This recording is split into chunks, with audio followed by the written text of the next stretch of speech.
要论企业家玩谋略，还得是马云一手诸葛亮借东风，直接把美团和京东都干傻眼。最近外卖江湖风起云涌，简直比武侠小说里的华山论剑还热闹，你能想象吗？短短100天，淘宝闪购就像从石头里蹦出来的孙悟空，在市场份额上直接给美团来了个漂亮的弯道超车。借着东哥发起的外卖大战这场东风，硬生生把自己万年老二的头衔给摘了。淘宝闪购已经以微弱优势把美团这位老大哥压在了下面，这可不是小数点后几位的微弱。要知道，以前饿了么在美团面前，那基本就是被按在地上摩擦的小可怜，毫无招架之力。现在淘宝闪购一上场，100天就把行业老大拉下马，你说美团能不急得跳脚吗？有报道仍出重磅消息，淘宝闪购这3个月砸的钱已经超过100亿，而美团砸的不足阿里的一半。淘宝闪购这补贴那是真金白银，毫不含糊，直接往里面哗哗的砸钱。事实证明，这钱花得太值了。和其他平台一对比，高下立判。别的平台补贴抠抠搜搜，给消费者的优惠就像从牙缝里挤出来的，淘宝闪购却让消费者实实在在的享受到了实惠。屏幕前的你有没有薅到淘宝闪购的羊毛？要知道，补贴这东西就像是给消费者喂了一颗习惯养成丸，最能培养大家的使用习惯。现在身边好多人都已经被淘宝闪购俘虏，习惯在淘宝上点外卖了。而且淘宝闪购在骑手服务体验上也迅速赶上，这就应了互联网那句老话，你不创新，别人就来革你的命。咱们作为消费者，那可是这场革命的直接感受者。就说刚过去的这个周末，秋天的第一杯奶茶88 VIP 会员日，疯狂星期六，淘宝闪购这3连击组合拳打得那叫一个漂亮，直接把对手打得晕头转向。今天这个平台急得像热锅上的蚂蚁，明天那个平台说几句酸溜溜的狠话，可这有啥用呢？没钱补贴，还老压榨商家，商家能不炸锅吗？你让马儿跑，却不给马儿吃草，马儿能不撂挑子吗？淘宝闪购之所以能赢，最主要的原因还是不差钱。对于财大气粗的阿里来说，闪购业务赚不赚钱，那真的是一点都不重要。从一开始布局到未来任何时候，闪购都不用承担赚钱的职能，甚至在未来，它完全可以打造成一个长期用自身利润补贴消费者的流量入口。它只要占领市场份额，把流量搞到手就行，不像其他平台，还得背着5%的利润压力，每天都在为了这点利润绞尽脑汁。在服务和补贴上自然就放不开手脚，而淘宝闪购没有这方面的顾虑，它可以尽情的在市场上撒欢，用补贴和服务吸引消费者。这样一来，阿里重塑了自身的护城河，还彻底解决了流量焦虑这一招，高瞻远瞩，实在是高啊！从数据来看，淘宝闪购的成绩更是亮眼。自上线以来，截至7月底，骑手月活数量整体增长181%，其中众包骑手增长236%，期月收入超过1万元的骑手数量达到去年2.8倍。在饿了么北京某站点，仅6月就有5位骑手月收入超过3万元，超过70%的骑手收入过万。订单量上，8月7日到8月9日，在各种促销活动和广告推广下，淘宝闪购的日订单量连续3天都超过了1亿单。8月8日和8月9日2天，淘宝闪购的日订单量份额首次超过了美团。虽然双方平台对日订单量的统计口径不一致，美团是按完成履约的订单统计及当天配送到消费者手中的订单，淘宝闪购是按完成交易的订单统计及当天消费者支付的订单，其中还包括预约第2天配送的订单。但即便如此，淘宝闪购的来势汹汹也可见一斑，差距在不断缩小。为了提升骑手的服务体验与品牌形象，淘宝闪购还为骑手设计了新工装，以橙色和黑色为主基调，酷似赛车服，动感十足，突出了年轻、专业、高效的品牌调性。前胸和后背添加的反光条，提高了骑手夜间骑行的安全性。而且工装上密集印有阿里巴巴旗下多项核心业务的品牌 logo， 比如淘宝闪购、168、八钉钉、盒马、饿了么、支付宝等。骑手们成了行走的广告牌，强化了阿里生态品牌的联动宣传。看到这，你以为马云要打的是美团？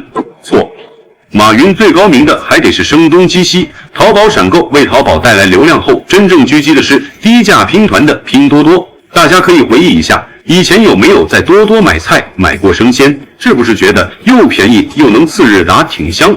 再想想，你现在用淘宝闪购买杯奶茶、买袋水果，是不是觉得几块钱还半小时送到更爽？这俩看似不搭界，其实早就在即时低价消费的战场上拼得你死我活了。淘宝闪购搞外卖，不过是拿美团当练手的靶子，真正要防的是拼多多，把即时零售的地盘也给占了。你以为拼多多还只做9.9元包邮的慢快递？醒醒！现在的拼多多早把多多买菜、小时达搞到了下沉市场的骨髓里去了。村里的大爷大妈会用多多买菜拼鸡蛋，县城的年轻人会用小时达买零食，连你小区门口的便利店说不定都在给拼多多做前置仓。2024年，拼多多即时零售的订单量一年涨了200%，光生鲜品类就占了下沉市场35%的份额，这啥概念？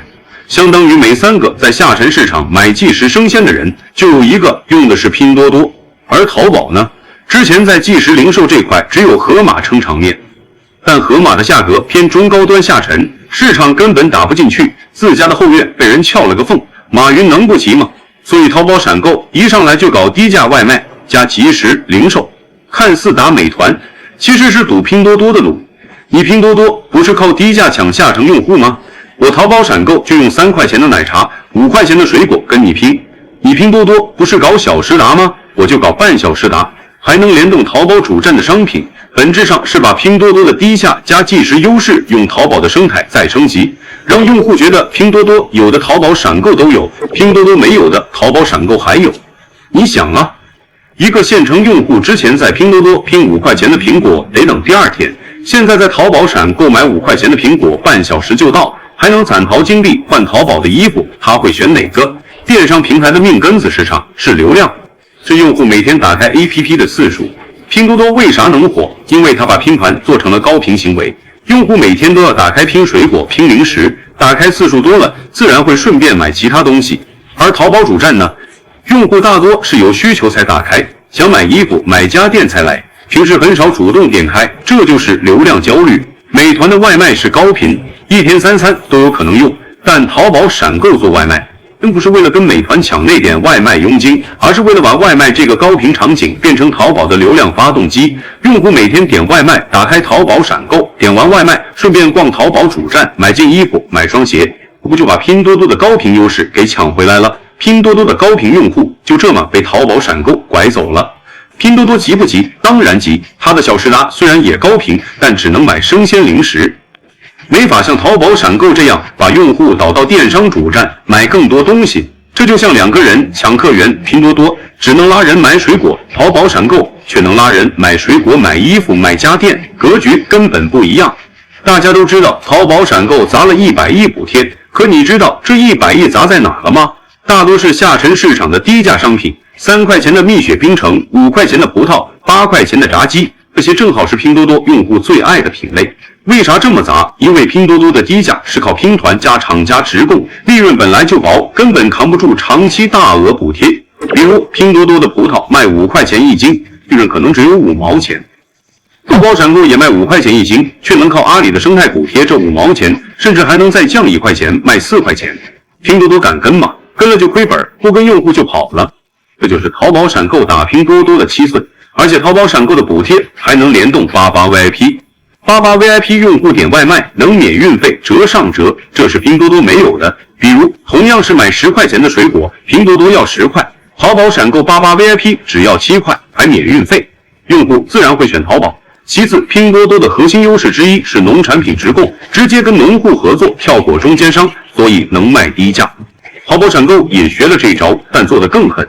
它不仅跟农户合作，还把淘宝主站的商家、本地超市都拉进来，搞全品类供应链。比如拼多多能卖低价蔬菜，但只能次日达。淘宝闪购不仅能卖低价蔬菜，还能卖本地超市的零食、便利店的充电器、药店的感冒药，而且半小时达，这就是供应链降维打击。更绝的是，淘宝闪购还能利用阿里的大数据选品，知道下沉市场最近流行吃黄焖鸡，就马上让本地商家上架，还搞满20减10，知道年轻人喜欢吃网红薯片，就联动品牌搞1元秒杀。这些都是拼多多做不到的，因为拼多多的供应链更偏向农产品，没淘宝这么全这么灵活。可以说马云玩的这一手直接将拼多多给釜底抽薪了。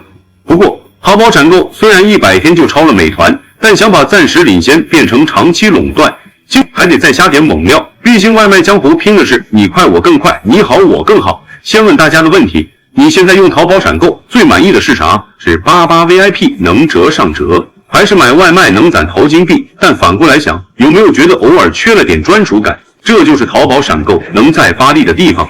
不过消费者最喜欢的还是马老板继续砸钱。外卖大战打到今天这个地步，对整个市场规模也有莫大的影响。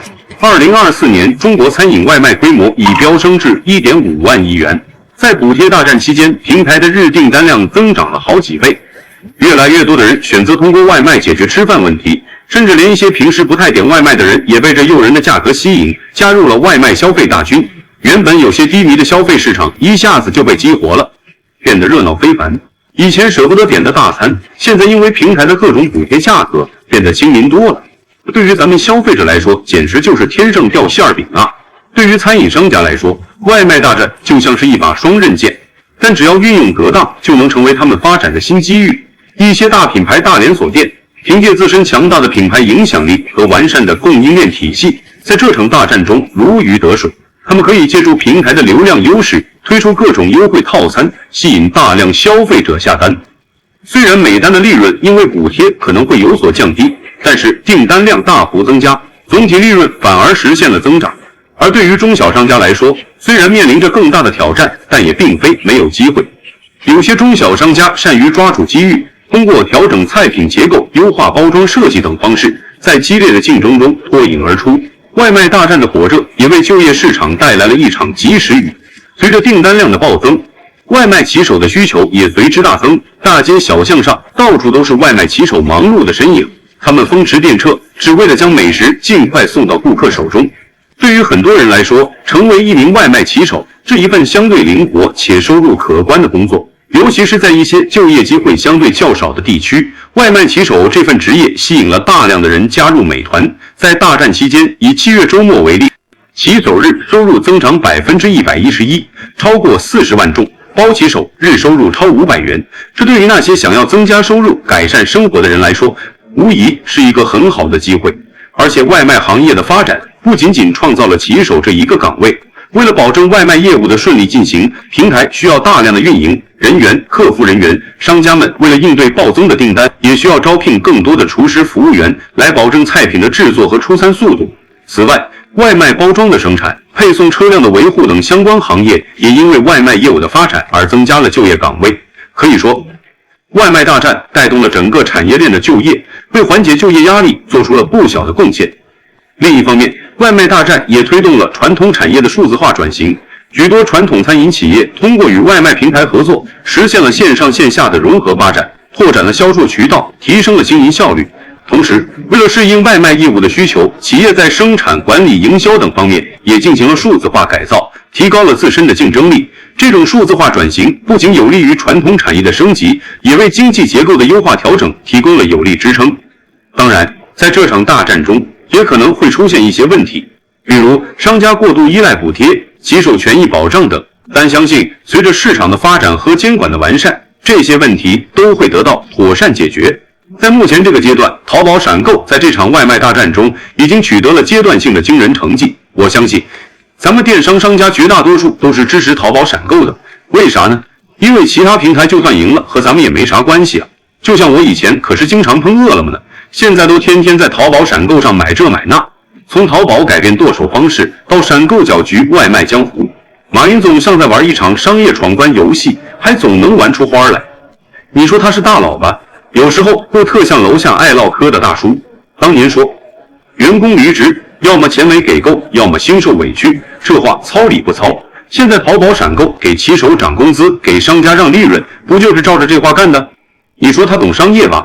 就总说要跟用户贴得像接吻似的。现在想想，淘宝能知道你夏天爱喝冰奶茶，冬天想囤暖宝宝，不就是把贴贴玩明白了？最后咱来波互动，别管我一人说，你们回忆下第一次用淘宝买的啥？是件没穿过2次的 T 恤，还是给爸妈买的孝心礼物？或者你现在用淘宝闪购点外卖，有没有觉得这大佬的套路还挺贴心？来大胆猜一猜，要是马云下次搞新花样，会是让快递飞到家门口，还是让咱在家就能逛遍全球市集？评论区赶紧唠起来！不管是吐槽当年淘宝砍价的血泪史，还是夸现在闪购的补贴够实在，马云还改变了你的哪些生活习惯？